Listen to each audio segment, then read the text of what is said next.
Okay, I guess I'm up live. It doesn't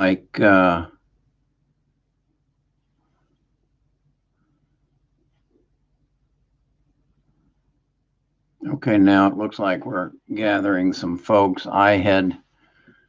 Apparently, Drew had contacted me and told me that I did not have it posted as public, and it was on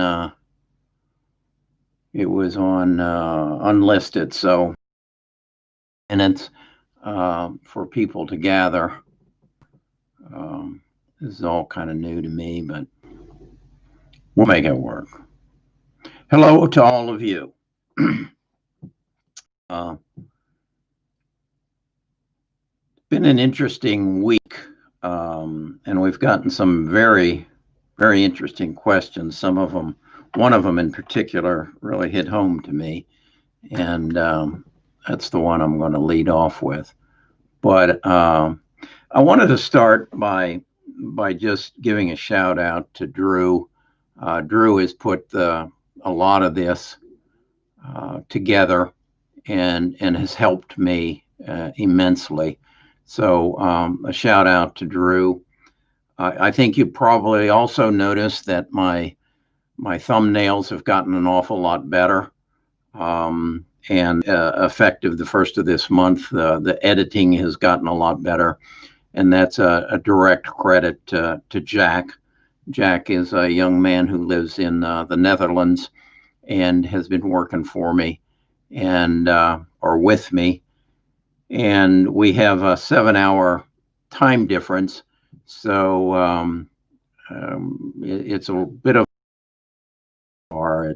it's worked out pretty good. So um, then there's several other people that have I've gotten involved with within the tribe. Colin George is a young man in Texas who is helping me write my next book. And these sort of things really open my eyes up as to why I do what I do and what I believe. And this helps me get deeper into my philosophies. Quite often we do things and we don't know why we do them. It's just human nature to us. But as a result of this whole thing, this whole YouTube channel, I've examined my philosophies very, very, very much very deeper. And Colin is helping me write a book that goes into that end of it. I wrote the book, this one here, uh, "Who Are You and Why Are You You?" This is very meaningful to me because I think it can help so many other people. Um, you got to have control of your head if you're going to succeed in life, and you got to know who you are and why you behave the way you do, so you can manage yourself. I think we talk about managers in work, but my God, if you can't manage yourself up here, and if you can't get rid of that unwanted roommate up in your head, they'll drive you crazy, and they'll impede your progress. Also, I announced that we were writing a book with Rocco, and Rocco wants to write a book about you. He wants to write a book about um, your experiences in investing, so that we you can share them, good, bad, or ugly. So he isn't getting much feed from you. So by all means, do reach out to him. And then another person I'm working with is Brandon, and Brandon is helping me with the membership program that YouTube makes available. And what it does that I think is important is it identifies you. It identifies the true members as opposed to the spammers and the nasty people who show up at the channel. And one of you or several of you cued me in that I could block words, and as a result of that, we've gotten rid of a lot of the Bitcoin and the cryptocurrencies, and and some of the spam that has happened. I still haven't been able to get rid of those girls who want to show me their bodies. You've seen them, but I don't know what words to put in. They tell me they love me, and I don't want to take the word and make the word love a bad word. So anyway, that's where that's at. The one question that really struck me, and I have some inside information on, is let me see if I can find who wrote it. Catherine, real estate. Why did Gary Keller really step down as CEO of Keller Williams? Wow, that's a question that really struck home to me because I have some inside information on it. About 2 years ago, when I was really heavy into real estate and I was really kind of changing the way we did real estate here in Birmingham, I reached out to Gary Keller and basically asked him when he was going to sell his business to Zillow, which would then eventually be sold to Amazon. And I emailed him and I shared a video that I had done. And if you go back, you can find it about 2 years ago. And I shared the video with him. And within 24 hours, he wrote me back. And his comments were, you've obviously got an interest and you've obviously got some insights. Would you come to Austin, Texas? So I flew down to Austin, Texas, and met with him and met with who is now he's the chief operating officer of Josh team. Josh is a young man who is very attuned to the technology that is overtaking real estate. And then I also met with Jay Papazon. Jay is a right-hand man to Gary. In fact, he wrote the books that Gary, they co-wrote. And I got some insights. Having been a financial advisor, the first question I asked Jay, I didn't ask Gary, was, does Gary have an estate plan? Does he have a succession plan? Does he have an exit strategy? And Jay's answer to me was, well, I'm sure he does. He's got all the lawyers he needs. And I said, well, he owns most of this company outright. What happens if he dies? What happens to Keller Williams and I think it's now up to 120,000 real estate agents? What happens? And he said, well, I'm sure Gary's got that taken care of. That's the answer to your question. What is it all about? He's 63 years old. And I went through the scenarios of if I owned the largest real estate company franchise and had over 120 franchisees, what would I do? I'd position that company so that if anything happened to me, it would survive. And I went to, in 2017, I went to a convention, a Keller Williams convention in New Orleans, and there were 18,000 agents showed up. We owned that downtown area. And what I saw was, it's all the Gary Keller show. It's all about him. And if he passed away and he did not have a structure in place to help that company survive, and you got to understand that all the brokerages out in the hinterlands around the world are franchises. And they are, in other words, equity owners in their own franchise. If Gary dies and there is not a system in place that makes them feel comfortable, they're gone. And the whole thing collapses. So to answer your question directly, I think it's an estate planning move. Um, when you get over 60, things start happening, and you start getting a vision at the end, and you start making some decisions that a 45-year-old, a 55-year-old, 60 wouldn't make. You see your vulnerability, and his kids are not involved in the business as far as I can determine. His succession plan is Josh Team, um, who is probably about maybe 48, a very technology oriented individual. So that's my take on it. Again, I believe from my experience in the real estate industry that it is changing. This flipping of homes by Open Door and Zillow.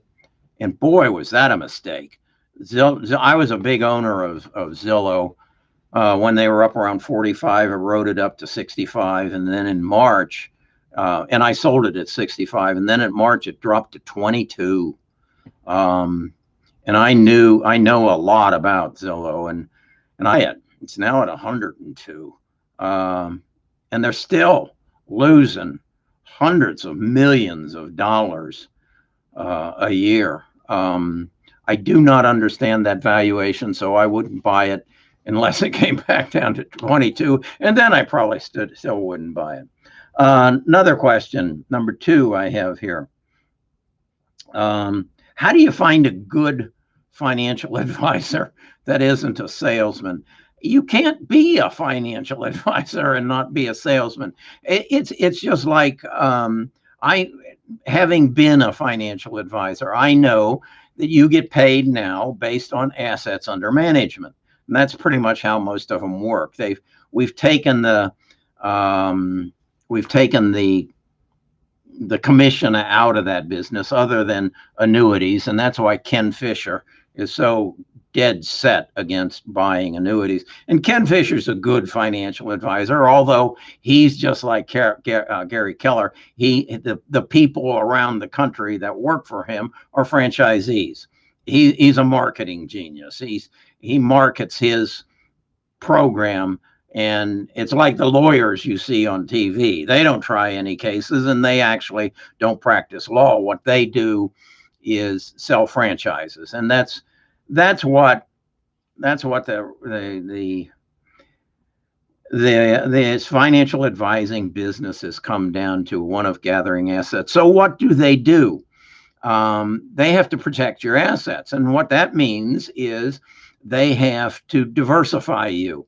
Well, to my way of thinking, to Jim Rogers' way of thinking, to Warren Buffett's way of thinking, and to Mark Cuban's way of thinking, the worst thing you can do in investing is diversify. Because through diversification, you get the good, the bad, and the ugly. So when the good performs well, it's pulled down by the ugly. No, you do what I do. You pick the stocks that you think that are going to take you into the future, and you buy them. I heard a phrase that I really liked. I'm researching very heavily into gold stocks and we'll get into that in a little bit later.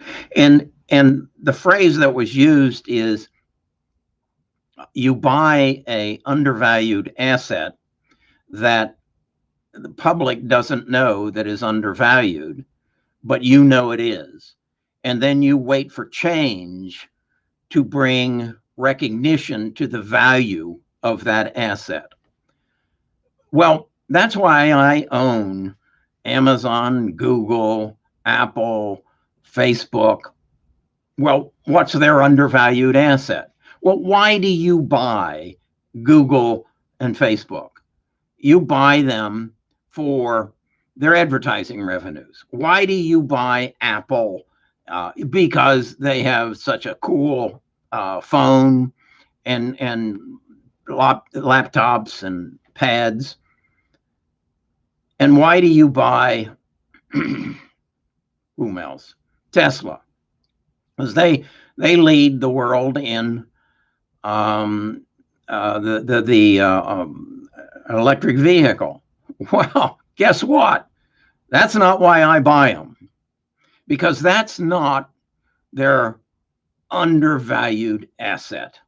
They have another asset that the market doesn't understand, that the market undervalues. And that's why you see all this crap coming out by all the pundits that say, wow, they're way overvalued. That Amazon isn't worth $3,000 a share. Their price to earnings are way out of line. And my God, Tesla's, if you put it up against Toyota, Tesla's only worth $27 a share. What those people are telling you is they're ignorant. They don't recognize that those companies and all of the big six have an underlying asset that they don't recognize the value of. Well, what is that underlying asset? It's data. It's data. Our world is going to change so dramatically, and it would have taken 5 years, but it's going to, or 10 years, but it's just going to speed up as a result of this coronavirus. That it is now so important that for my well-being, that somebody knows what's going on in my body, so that somebody knows what's going on in my life. So somebody knows what my heart rate is right now, and it's probably going up. So that somebody knows how much sleep I get at night, that somebody knows what kind of food I intake and how much liquid I take. It's so important to my life and your life that data is known. Well, who owns that data? The big six, the big nine, if you want to take in China. And that's an undervalued asset. And that's why I own these companies, because they have the data. And my interest is, okay, what's another undervalued asset? Well, certainly it isn't the American dollar, and it isn't any currency around the world, because the value of that is the paper and the ink that it's printed on it. And they'll keep printing until they run out of paper and ink. That's not, it has no value. The American dollar or any currency is only what it'll buy you in the grocery store today. And as they print more of it and hold down inflation, the true intrinsic value of it just keeps diminishing. So I'm looking at that and saying, okay, then if they're destroying the value of the dollar, what do I need to invest in? Well, I need to invest in precious metals, but I don't understand precious metals. And I know there's so many traps to fall into in the precious metals, because when you get involved with people who can tell you something and you have no idea whether they're telling you the truth or not, and now you're just trying to judge them. I did, and I think you know what I'm talking about. But we need, and one of you wrote me a very detailed thing about, well, why do they need to pay off the debt? Or why can't they just print $20 trillion worth of $20 trillion worth of new currency and go to the Treasury and to the Federal Reserve and pay off the debt? And now we're at zero. Well, then who wants our currency? If you have created this false currency, and we enter into world trade, does anybody want our treasuries? They aren't worth anything, because you just printed all the money to pay off the debt, but you really didn't. You're playing smoke and mirrors. And so I need to figure out, and is it Bitcoin? I don't think so, because I don't know what Bitcoin is. I know what gold is. I know what it looks like. I know what silver looks like. I also know historically the price of silver was in a 10-to-1 ratio of gold.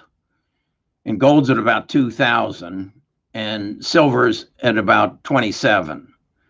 So it's almost 100-to-1. So I'm trying to figure out, do I want to get into precious metals, and do I want to get into it because Warren has taught me I don't want to own the metal, I want to own the miner. And I don't think Warren bought that. I think the general opinion is that Warren's advisors bought that for him. But so that's where my head's at.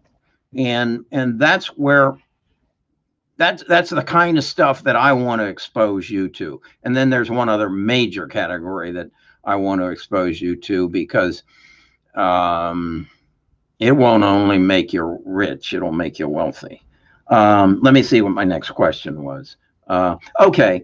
A retired gentleman, how do I calculate what my earnings can be and what I can make off of my investments as I plan for my retirement? Well, basically what you're asking me is, how do I put together a financial plan? That's what I did. It was just an Excel spreadsheet put in a nice form. And I did something like that about investing into a SEP. You create an Excel spreadsheet that takes you through your lifetime. What are you starting with? How much you're going to add to it? And what kind of return are you going to get? Do you anticipate getting off of it? And the general knowledge says that should be 8% annual return. That's if you diversify. If you don't diversify, I'd suggest you put 15%, between 15 and 25%. If you can make your assets grow at 15 to 25%, and I'm confident I can do that. And that's why am I confident that I can do that? Because I've done it in the past. And because of my involvement with you, and you're forcing me to be more diligent about my investing habits and spending more time and gathering more knowledge on your behalf, but which increases my knowledge base. I had no interest in gold until you people started asking me to look into it. Had no interest in currency or Bitcoin or cryptocurrency until you people started asking me. So my knowledge base is growing as a result of you. And so I feel confident that right now I think I went to 50% cash, and even though I'm sitting at 50% cash, my portfolio continues to grow because the other 50% is continuing to grow. Now they're taking some of it back today. I think they've taken about 2.5% back today. But just create yourself an Excel spreadsheet. And if you don't know how to do it, learn how to do it. Just watched my video on Square. How do you feel? I understand they bought a bunch of Bitcoin. What do you think about it? I don't know. I respect. I respect. What's his name? Their founder. I know he's working on an international basis, and it's going to be and part of their program is, and I know in Africa he spent about a month down there, is to help them finance their startup companies. So I don't really know a lot about that. Number 5, my thoughts on IBM. I don't have a lot of thoughts on IBM because IBM has no personality. It has no face. I think in this world today, if you're a company and you don't have a face, I mean, for God's sakes, the internet you can put a face on any company. I think that's where so many of these companies. What does Amazon look like? It looks like Jeff Bezos. What does Apple look like? It looks like Tim Cook. If you're going to be in the business, you need to have a face on your company, and IBM has no face. I don't know what they do. I do know what they do. I know they're probably leading quantum computing, but nobody knows what quantum computing is except me and a few other people. And I don't really understand it. I learned in the video I did with my grandson. He understands it better than me. So I don't know what IBM is. They're one of the big six, but I'm not real comfortable investing in them because, and I know they have data. I don't know where they're getting it from. I suspect they're getting it from other businesses. But the real money's in the consumer. The real money's getting the data on the consumer. And I think, as I'm going to talk about a little bit later, and getting data on small business, and Facebook's doing a good job of that, and Spotify's doing a good job of that. That's a company I want to learn more about. Question number 6. Market timing. This goes back to I want to own companies with undervalued assets. And what do I do time the market.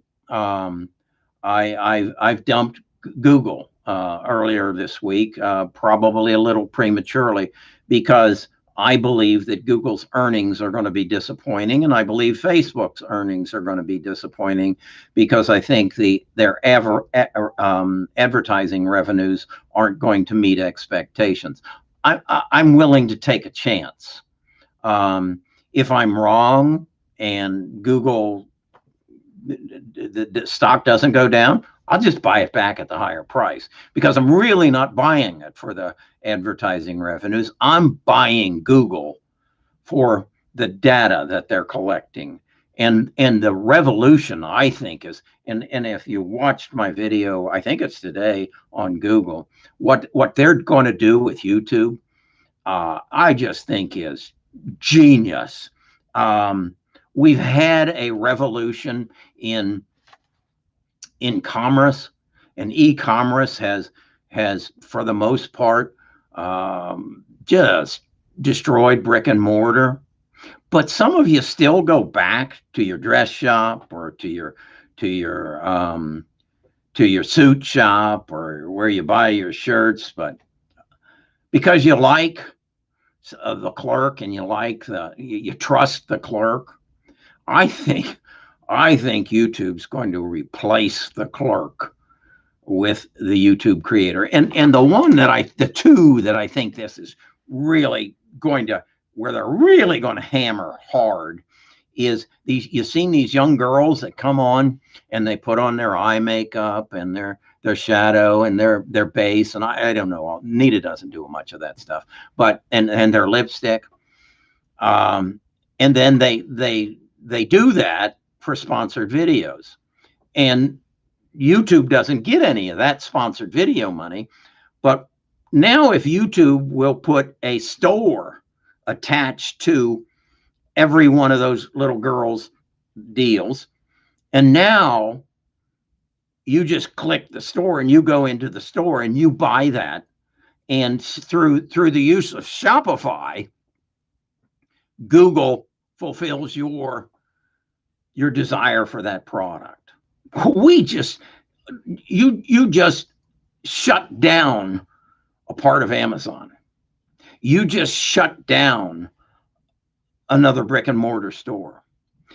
And I look at it, and what I've learned through this is if you get involved with a YouTuber and you, like some of you say that you come to my video every morning, well, that's showing that you have trust.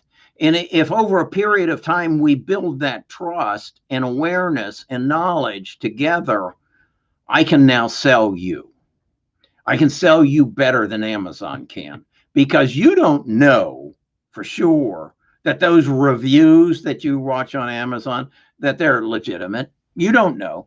You just trust Amazon that they screen them enough and they have an algorithm. So the reality is YouTube is going to take us into a new part of e-commerce. I remember when I saw in a video, Jeff Bezos said, yeah, someday we'll be replaced. Well, Jeff, that day may come sooner than you think.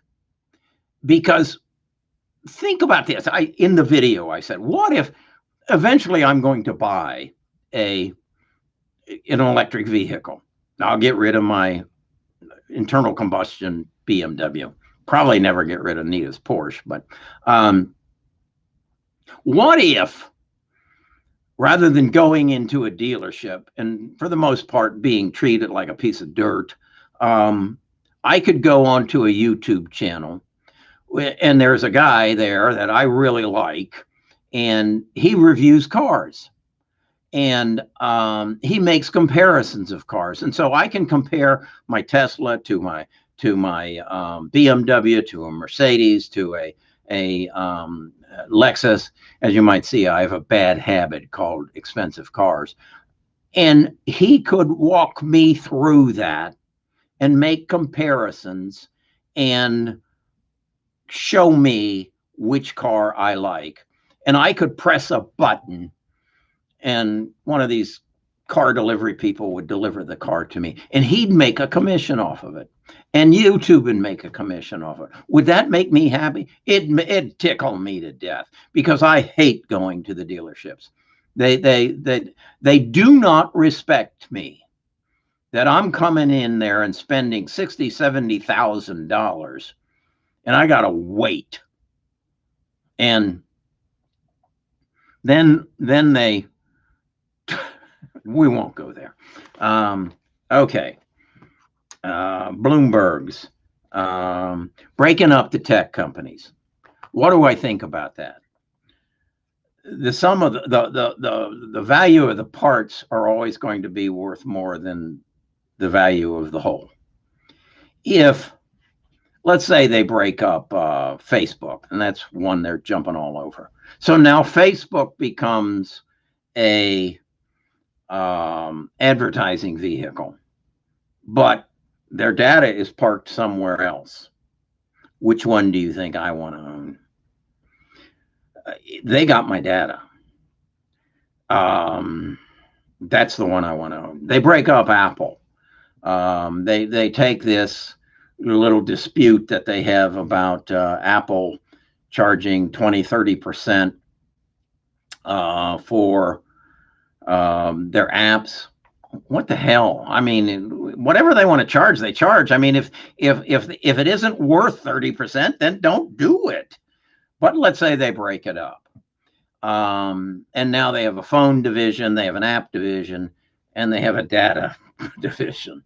I think you know which one I want to own. The data is the gold. The data is the oil. And as long as I believe the future is going to be driven by data, that's the part I want to own. And I don't think most people recognize the value of it. If Tesla, that's an easy one to break up. Okay, Tesla, you have a car division, you have a battery division, and then you have this data division. I know which one I want to own, because if you saw my video, or maybe it's coming out tomorrow on Tesla, Tesla's getting its lunch handed to it in Europe. And that's partly because the driving situation in Europe is very different than the driving situation in the United States. They drive small cars. They don't care that it's only got a 500-mile radius or range on it. They don't drive 500 miles. Europe's a lot smaller place than the United States. You don't drive. My son just drove from Santa Rosa Beach, Florida, to Denver, Colorado, in a day and a half. Yeah, because they love to mountain bike and hike and in the mountains of Colorado, and they want to get there before it snows. And it's my son, my daughter-in-law, their two daughters, and one of my daughter's boyfriends. So there's 5 of them that drove out there. That doesn't happen in Europe. If it does, you're not a common person. You're driving the big Mercedes SUV or something like that. So if they break these up, I'm okay with that. I'll buy the part that I want, um, and that's okay. Let's see. Let's go to here. Um, my my grandfather left me 2.6 acres in South Carolina, and it's in the middle of nowhere. What do I do with it? You do the same thing with that as Nita.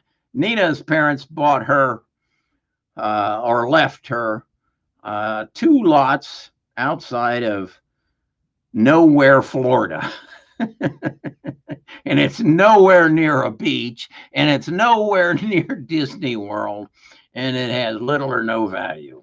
Um, all you do with them is pay the property taxes, or it's like when we went to sell the lots in Florida. The lawyer who said because we live in Alabama, we had to hire a lawyer to do it. He said, look, I'll take the lots off your hands for the price of me transferring them. In other words, he wanted them for free because he knew they were worth nothing. I'm sorry. I can't really see if I can read your name. Mr. Make Music Mike. I can't help you. The value in real estate boils down to 3 things: location, location, and location. And if you own 2.6 acres, which isn't a lot of land, you can't build a subdivision there. And if it's in the middle of nowhere, Waterloo, I would suggest you put it in a trust for your great grandchildren, and maybe it'll become worth something at some time in the future. But you're going to have to pay property taxes on it. Probably just unload it, and that's just my personal advice. Have a company, Charge Point, and what this is they make the charging stations for electric vehicles. This is what I call small potatoes. If you want to invest your money, go where there's little or no risk, and that there's little or no knowledge. Jim Neighbors said it, not Jim Neighbors, Jim Rogers. Two Alabamians though. Jim Rogers said it best. He said you find a stock that has an asset that individuals have undervalued, and that as a result of some change, those individuals, those investors are going to recognize the future value of that asset, and the value of that asset will just skyrocket. That's data. That's maybe silver. I'm going to find that out and let you know. I think it is. I just got to find the mining company that I trust, and that I don't think is. I think Warren Buffett killed, is it Barrett Mines? I mean, he just made it too known. There's another one I found, and I'm going to try to get an interview with its CEO.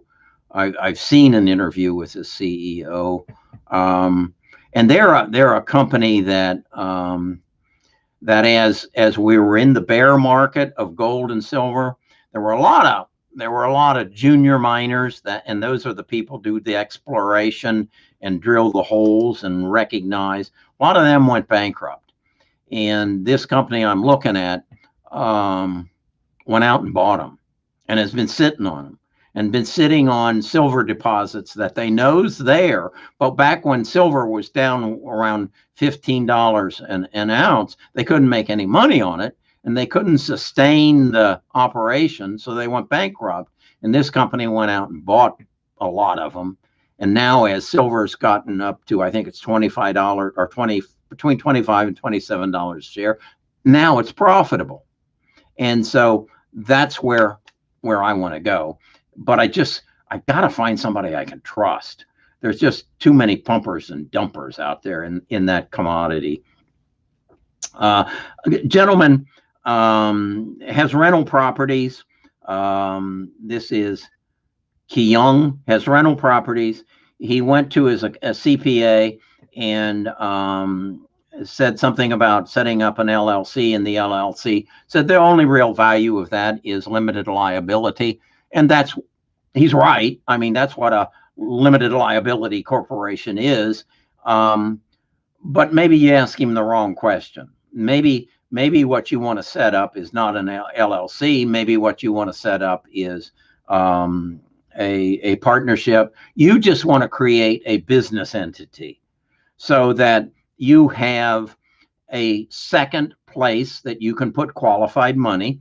That is to say, you can if you have a day job and you have a 401k, or you have a IRA that you fund as a result of that day job, if you set up a second entity, a business entity, you now have another place that you can put qualified money and shelter it, either in a conventional IRA or a Roth IRA, or if you can generate more money, a SEP, and if you can generate even more money than a solo IRA. Because what you want to do is just give yourself another opportunity to shelter money so that you don't pay taxes on that money when you're making it. The other thing that is obvious to me is that, and Donald brought this to our attention, is that you have write-offs.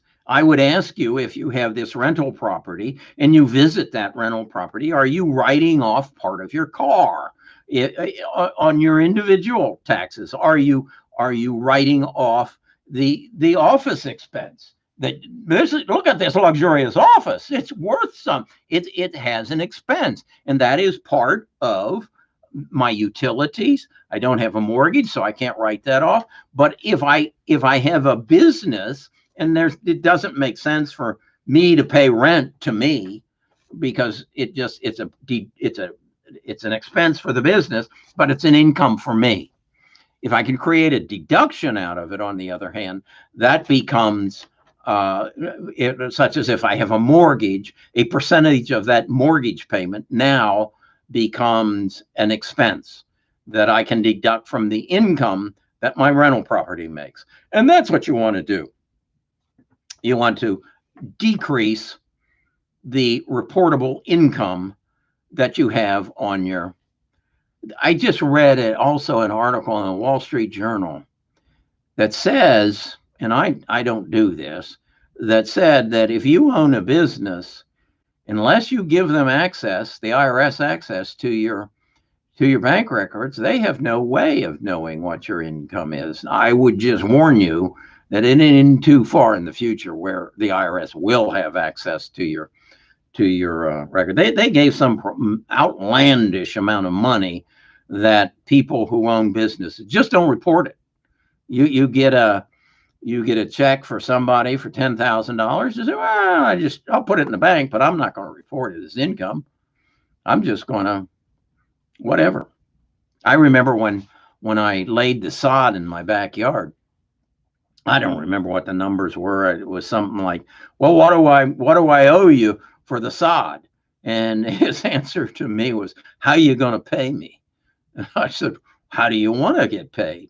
He said, well, it's one price if you pay me by check, and it's another price if you pay me by cash. I paid him by cash. So that's another part of owning a business.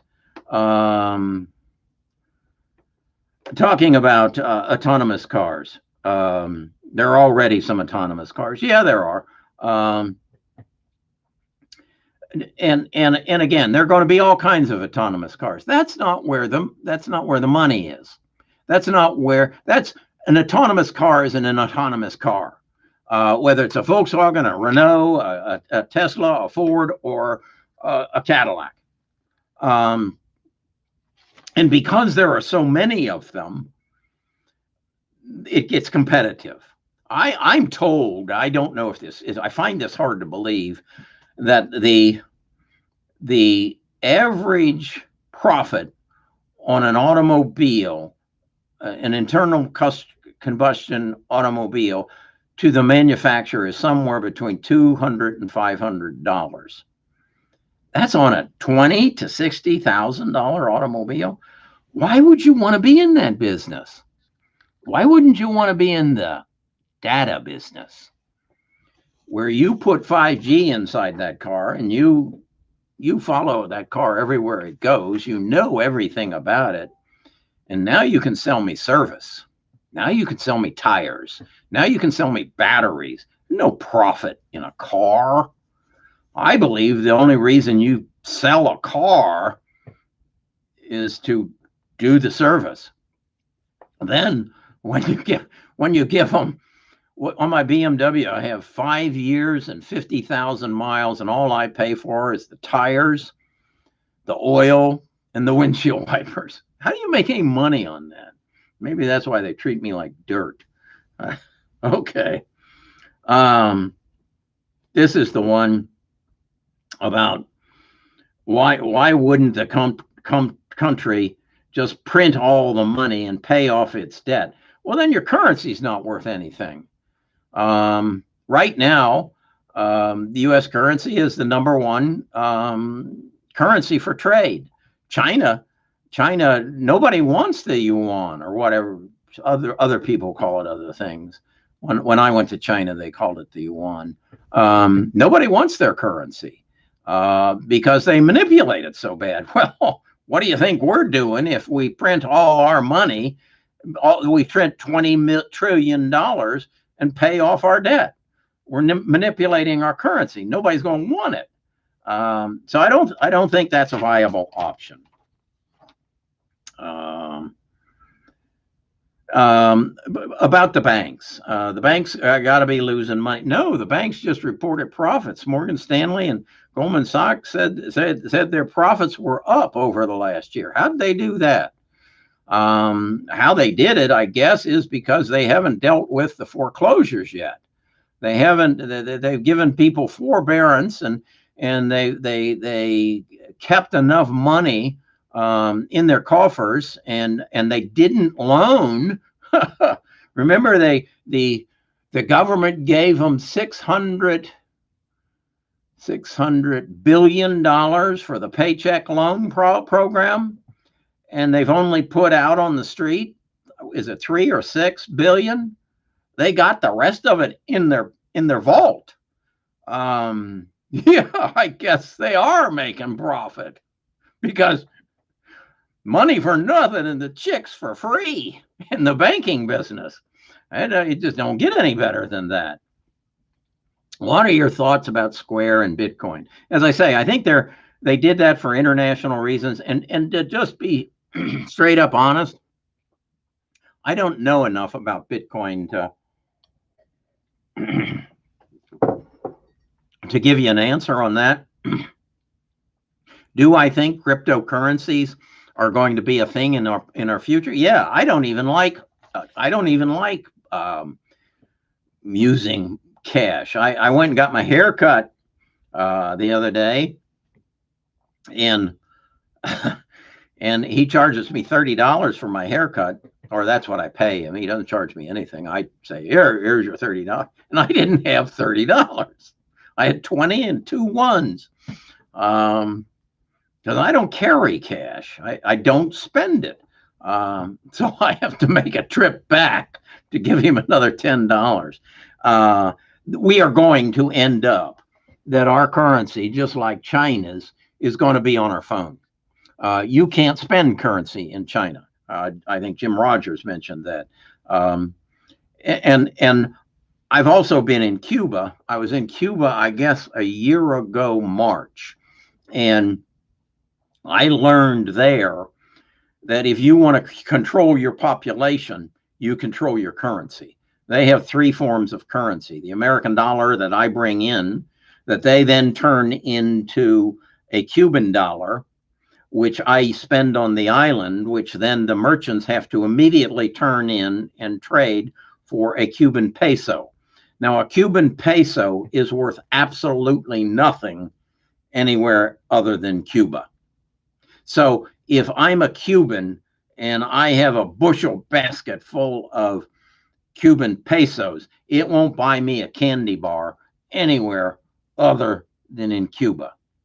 Once the government loses control of its currency, Bitcoin, they're out of control. Their rule is over. So I don't know how, but I don't see Bitcoin ever happening unless it's controlled by the federal government. And again, that's my opinion. Some of you know an awful lot more about it than I do. Then Kenneth just told me the next book I'm going to read, and that is 0 to 1 by Peter Thiel. Peter Thiel is really a cool guy. I first learned about him when he basically offers college students money to drop out of college and come and study under his tutelage. And these are some of the brightest minds that are developed in the world today. And he's also involved in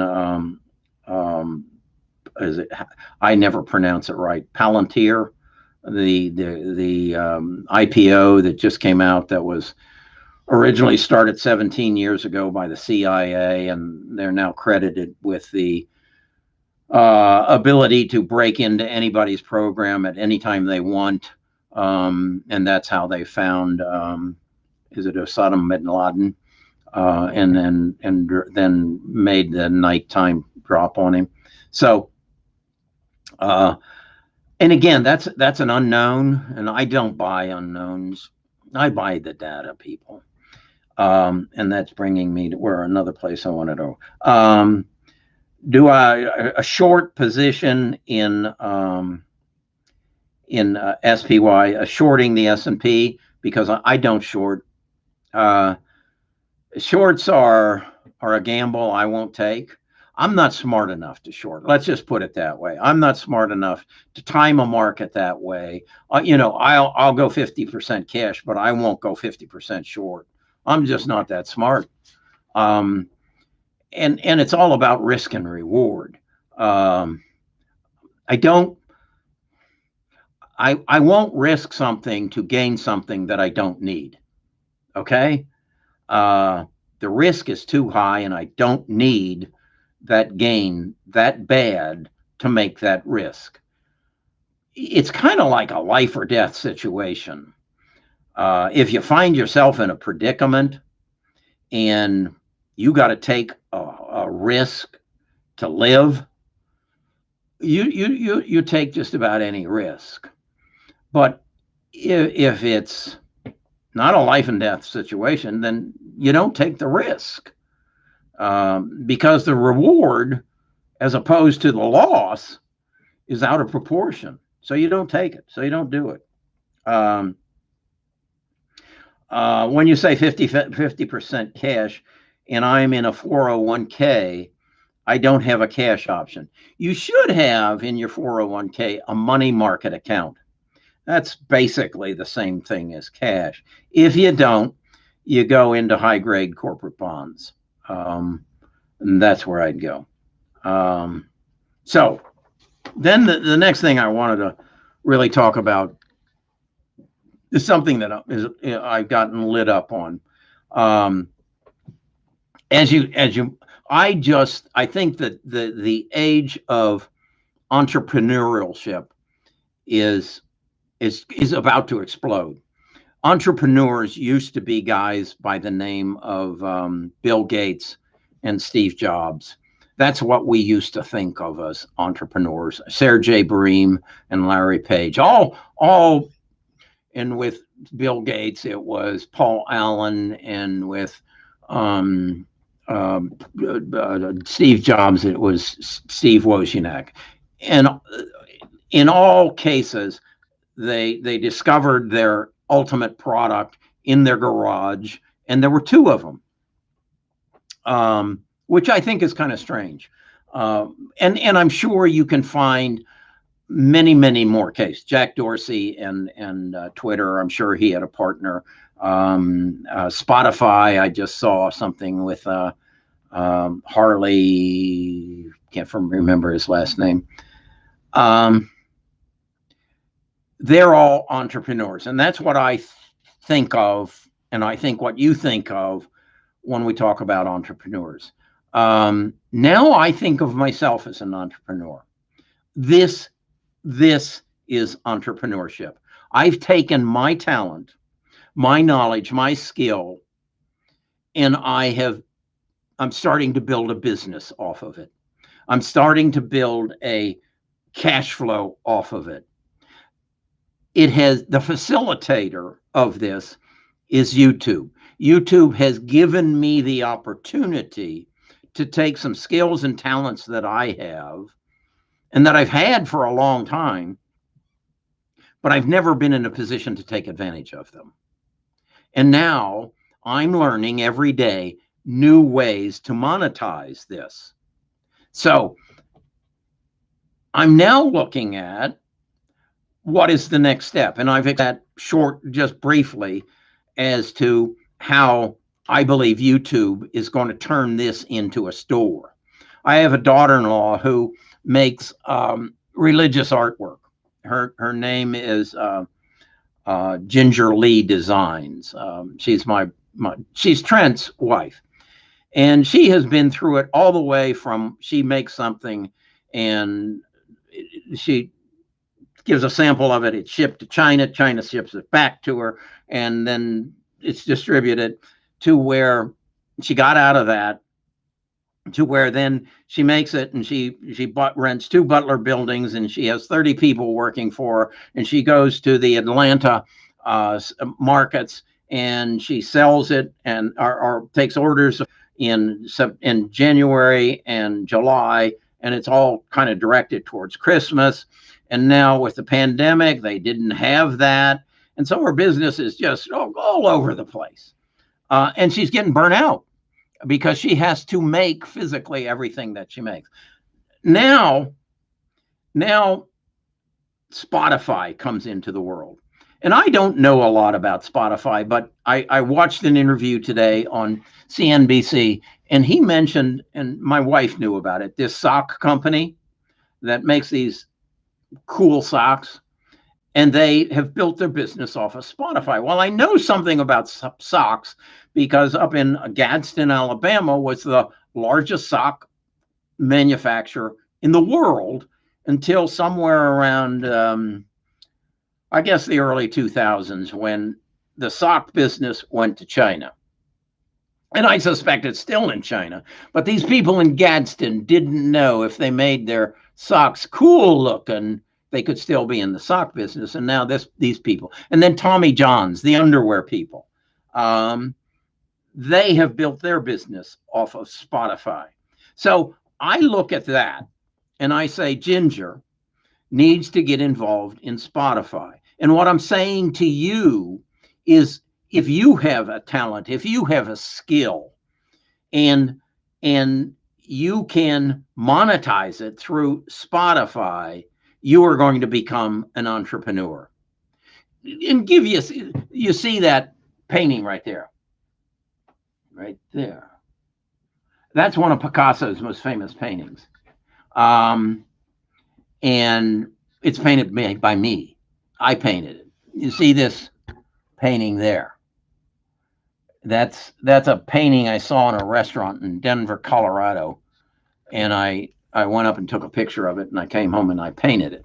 Now, if I wasn't doing this and I wanted to sell those, and I could find somebody that I could do the original, and then I could find somebody who I wouldn't do Picasso's, but I have other paintings that I've done that are my own creations. And in most cases, I go take a picture of something, a scene, a bowl of fruit, whatever, and I paint it. And what if I built a following through YouTube where maybe I showed how I did it, and then I made these paintings available, and I made them through Spotify, and I had a a place in China or Vietnam who made them for me, and they made them as I needed them, print on demand, paint on demand, and they did the ship. Spotify took care of the shipping and everything. And I now have a business that competes with Amazon on a much smaller scale. But if I build my following, I can do that. And what I'm saying is, you can do that. You have a skill and you have a skill that you have untapped. And the reason you've untapped it is, number one, you didn't have a facilitator. Like I have a facilitator called YouTube.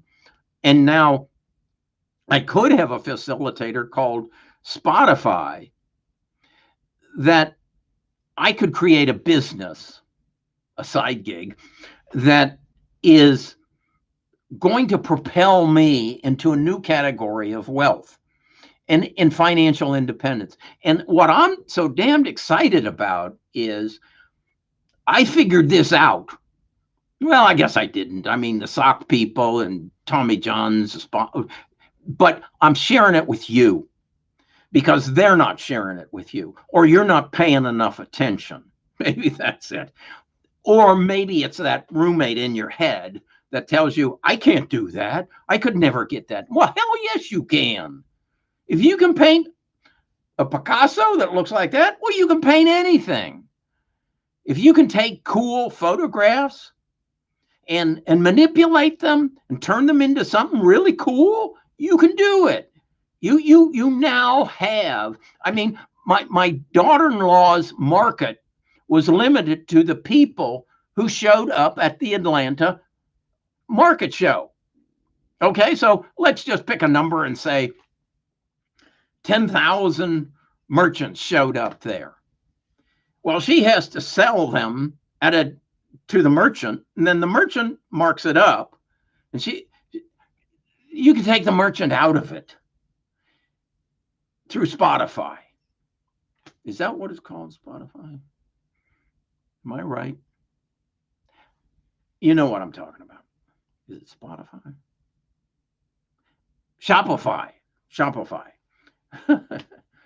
Somebody should have corrected me. And anyway, that's what I'm excited about now. And that's one of the things I want to add to this channel, is showing you ways that you can change your life just by paying attention and taking advantage of what's available to you, and then getting rid of that roommate in your head that tells you you can't do it, because you can. You can. I did. And I'm 70. When I started this, I was 74 years old.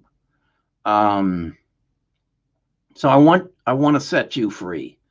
I want to help you find your way. And if you watch I'm also building homes. That's so cool.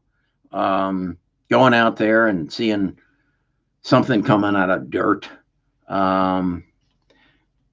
William Invest sent Rocco a story. All right, William.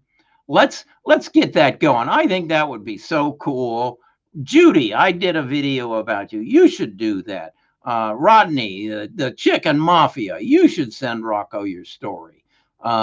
We need, and I don't know if you all understand the power of what we're doing here.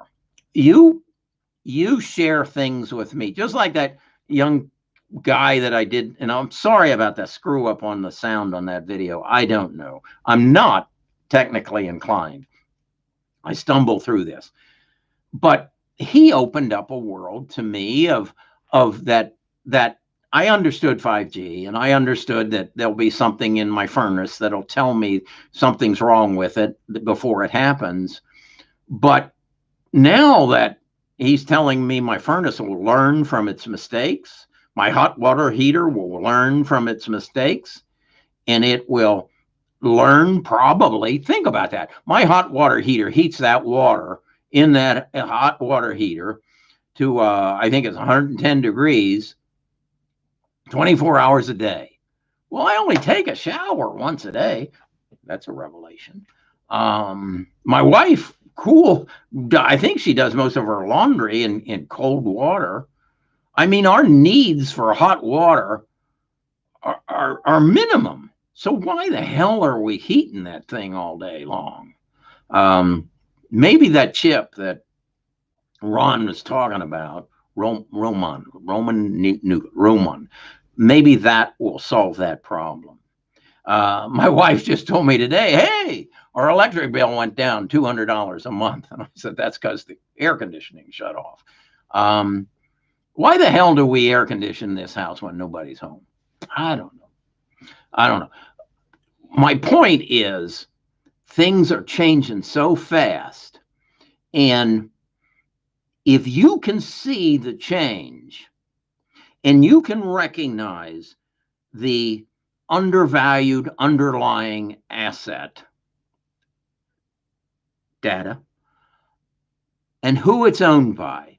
Because again, I think if you went to Wall Street and went to the analyst and you ask them, what is the value of Google? I think they'd tell you, well, it's Google search and it's the advertising they sell. Bullshit. You don't know what you're talking about. It's tracking me and what I do and predicting what I'm going to do next. That then results in the advertising. When they then take that they know what I need to buy, and they change my health, my entertainment. Do you know how difficult it is to me? I think we have 6 streaming channels on our TV. And Nita and I sit down and we say, well, what are we going to watch tonight? And she doesn't like the things I like. And you got to go through all those thumbnails. Okay. Supposedly Netflix is watching my viewing habits and knows what I want to watch, but they don't. I spend far too much time searching. What if now Netflix data can merge with Google's data, can merge with Facebook's data, can merge with Apple's data, can merge with Microsoft's data, and they know so damn much about me that when I turn on that TV, I don't even have to look. It's just there because they know that's what I want to see before I know that's what I want to see. And they know what Nita wants to see or won't watch with me. What was the one I just finished? I can't think of that name. Homeland. She wouldn't watch that. And Kerry Matheson drove her crazy. She said, I sit here and I just start shaking. She's such a crazy woman. I said, no, she's a damn good actress. So that's where this is going. You identify owners of undervalued assets. Shopify is one of those because Shopify is going to gather all the data from all these small entrepreneurs, including you, and they're going to help you build an astronomical business so you can quit your day job and you can do what you have a passion for. That's what this is all about. It's not going through life hating the job that you do. And I just watched last night a movie called Company Man with Ben Affleck and a couple of, and Kevin, and about a guy who gets laid off, and they discover how miserable they were in their life. So, higher speed internet. Invest in higher speed internet. You tell me how I can do that. I quit AT&T. I went to Spectrum. I thought I had the best. I don't know. So anyway, we've been over an hour and 10 minutes. I want to thank you for those of you who weren't here in the beginning. I want to thank Drew. Drew makes an awful lot of this possible. I want to throw a public thank you to Jacques, SJACK. He's the young man who makes all my thumbnails now, and also is now doing the editing. You'll notice there's an improvement in professionalism there. And then the two guys who are helping me write books, Colin and Rocco, and then Brandon, who's working with me on the membership thing. The membership thing is going to be where, at your choice, you can make a membership contribution to the channel. That money is all going to go towards, this is tough, towards Warriors Team Shay. My daughter died of cancer. I pledged I would help find a cure for cancer. I went to the Atlanta Cancer Society, and I realized they had no interest in finding a cure for cancer. They only had an interest in making people more comfortable with their cancer. And although they raised $800 million that year for cancer, 56% of it went for salaries and benefits. 35% of it went for advertising and promotion so they could raise more money, and little or none of it went for curing cancer. So I'm going to get back on my passion, my commitment to my daughter to help find a cure for cancer, and I'm going to do it through the membership program. It's going to make it so that I know which ones of you are you're going to have a badge. I look forward to you seeing those badges, and you're going to have emojis so I can identify you in the comments of, and then I'm going to do some of these for just members, because if you're supporting what I want to support, you may have seen the Warrior Team Shay. I've worn it on a couple of Instagram, and so that's where I'm going. You've brought so much to my life. You've opened windows, doors, and opportunities, and I want to say thank you. I feel like I have a new group of friends, and I hope someday to meet you. I hope someday that we can all gather in a circle and celebrate like a tribe. Okay, you're breaking me up. I need to go. Thank you. I'll be back. What was it Paul Harvey used to say? Good day.